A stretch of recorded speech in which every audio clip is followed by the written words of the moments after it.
Kalba rašytojams yra kasdienė kūrybos priemonė, o Jurgiui Gimberiui kalbos dalykai dažnai yra ir puikus pretekstas pajuokauti. Humoristas yra prasitaręs. Kartais, kai pavyksta gera žodžių kombinacija, kai jų kaktomuša padeda išgauti komišką efektą, pats sukikenu. Ta kikenimą netruko nugirsti habilituota humanitarinių mokslų daktarė, Vytauto Didžiojo universiteto profesorė Rūta Marcinkevičienė, kuri sudarė Jurgio Gimberio humoro ir satyros rinktinę Jūs turite teisę tylėti. 2009 metai.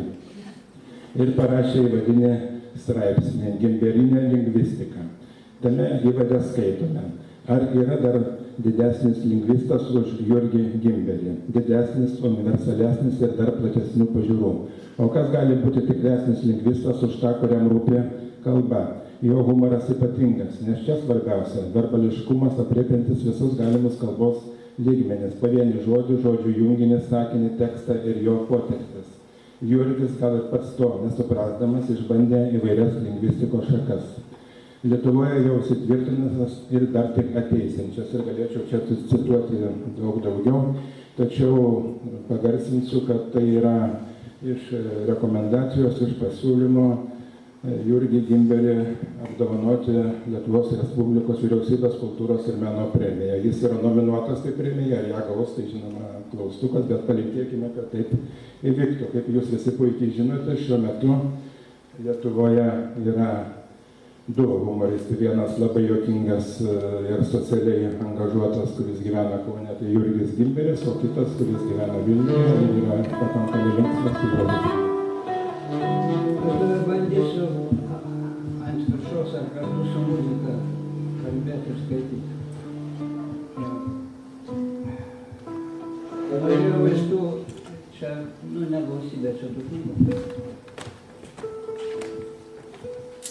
O išrinkti keletą dedikacijų, jeigu toks žanras tinka tokiam aktui. Manau, kad tinka. Čia yra Danutė su meilė. Danutė yra mano mylimiausia uošvienė ir dar artistė. Meškos trobelė vadina. Nežinau, ar dar verta man eiti į teatrą. Nežinau, ar viskas ne per nieką.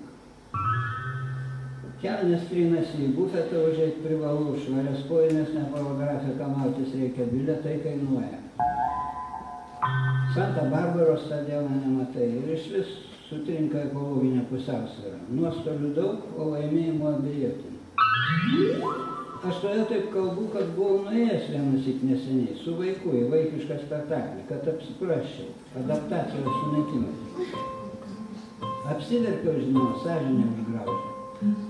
Bet atvirai sakant, tai krokodilo ašaros. Paskui ir pats šitai supranti, kai jau padarai tą 100 gramų bufetę ir pradedi analizuoti. Bandai išgyventi, kaip kritikai sako. Dvasiška prasme išgyventi. Vaidinimas vadinasi Meškos trobelė, gėrio ir blogio dvikova. Meška ten dalyvauja, Pamata, Našlaitė, Karaliūnas, Karalienė, Rūdai ir kiti geri žmonės. Alegorija. Gyvenime tai, aš manau, būtų muitininkai, reketininkai, ministrai, daktarai, gailestingumo seselės ir kiti geri žmonės.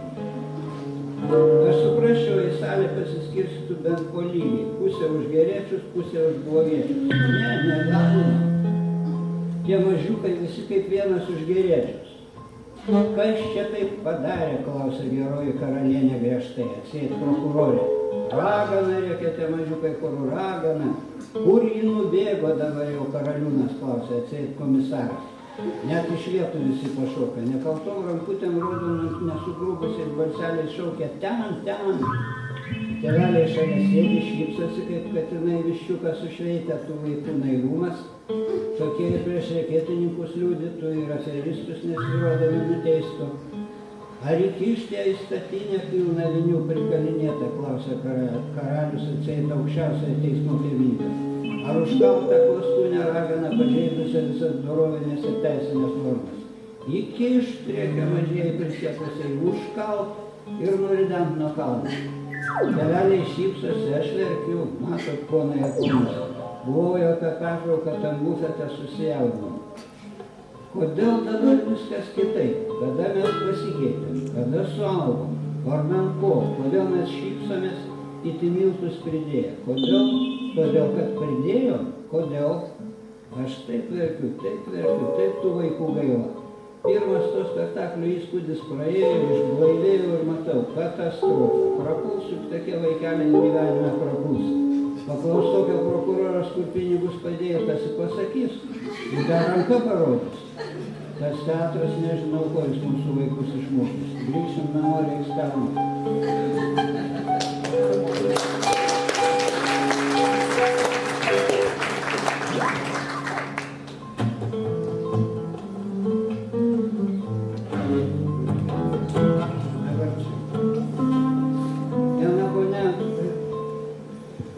Kadaise sakė, kai permėgi su menininku, tai ir pati šiek tiek menininkė yra. Ar net gerokai.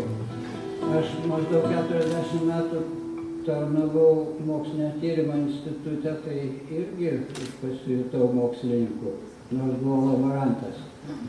Ir tai todėl tam žmonės ir daktarus, ir net akademikus, ir vadinau kolegom. Tai čia yra skiriama kolegijai Tarnauskienei, architektai. Aš skambinu Elizai.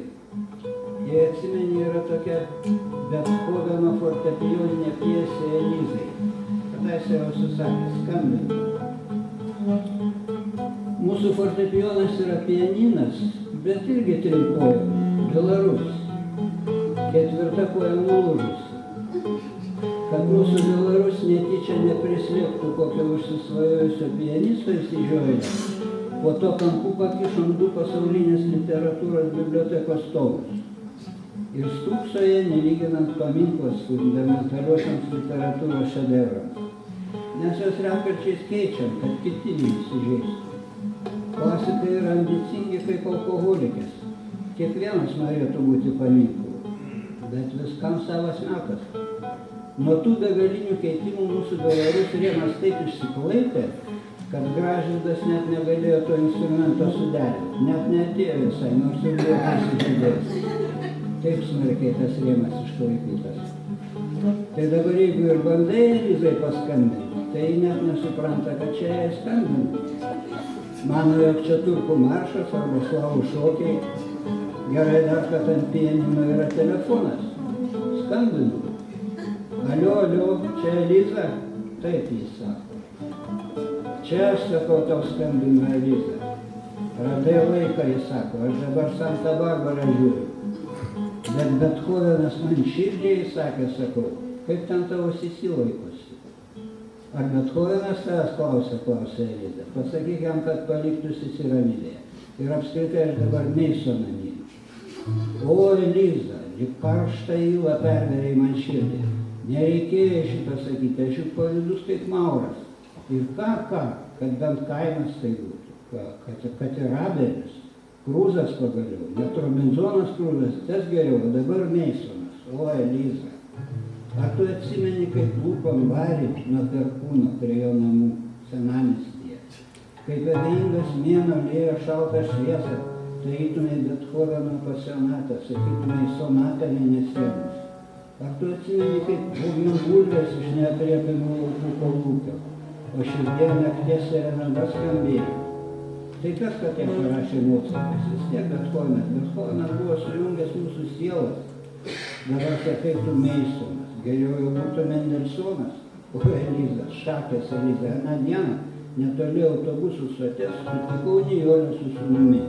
Abu su kuprinėm ir draugiškai nusiteikusius. Laikraštyje mes skaitėme, jie sako, kad vis gražiai Elizai skambino, net pavydu. Dabar tu matai, yra dar žmonių, kurie moka vertinti. O tau daugiau neskambinsiu Elizai. Jeigu užeis, paskambinsiu Nijolei dvi, o tau adie.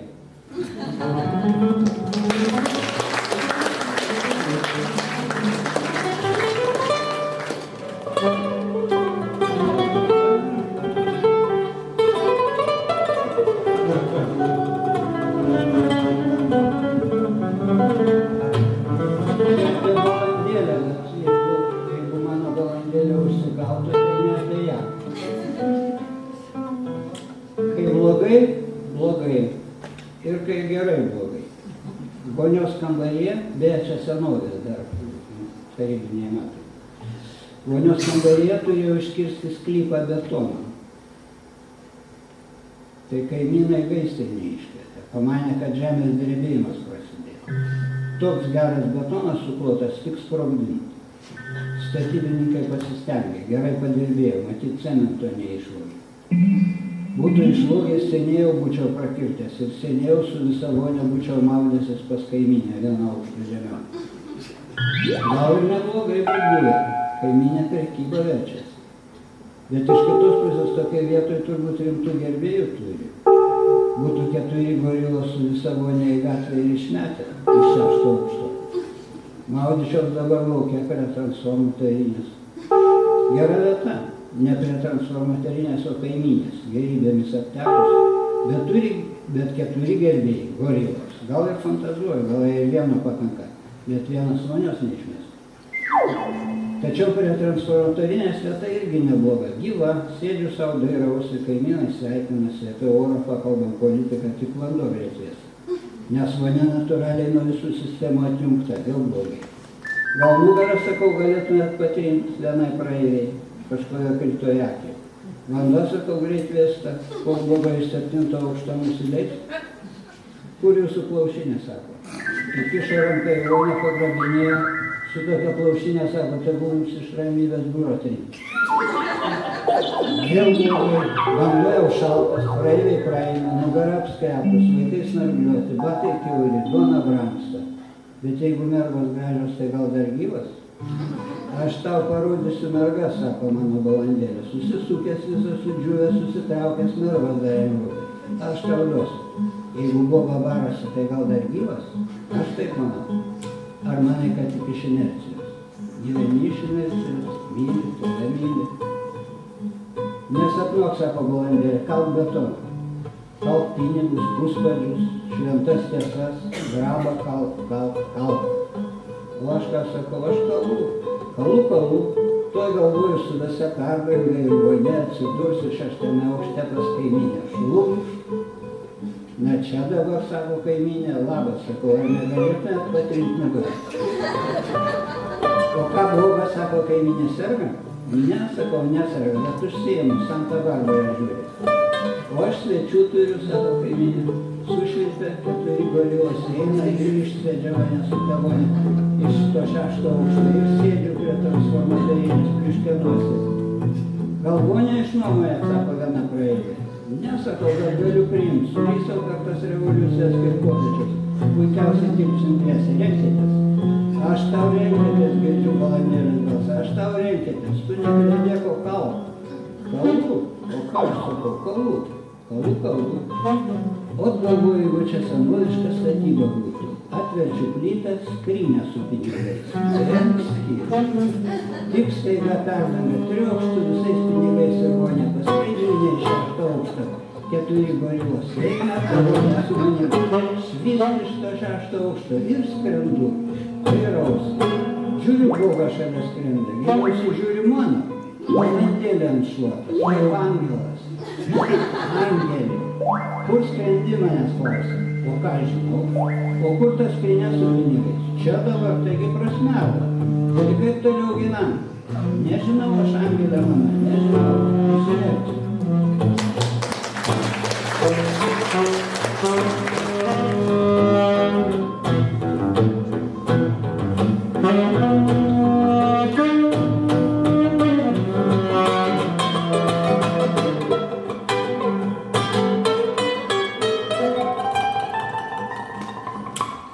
Ačiū Jurgiui, Giedriui ir Gintautui, kaip girdite, puikus trio, ko gero galėtų organizuoti turnė per Lietuvą.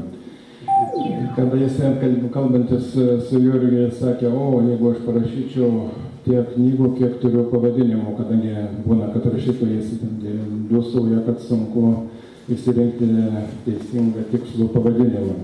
Ir tada tu, Jurgi, paminėjai, sakai, reiktų kada nors išleisti man tokį rinkinį, kuris vadintųsi Santykiai. Tai dabar, kai tu skaitėjai humoreską apie balandėlės ir panašiai, man tam smalsu, kur tas rinkinys dingo, kadangi knyga bene 15 ar 16, o santykių kaip nėra, taip nėra. Visai užmiršau vieną, tai tikrai taip sakiau. O tarimu. Galėčiau surasti citatą netgi. Bet iš tikrųjų tai, žinoma, tokios knygos kaip mano, čia jos sudarytos konteinerio principų, tai gali vos ne bet kaip vadinti.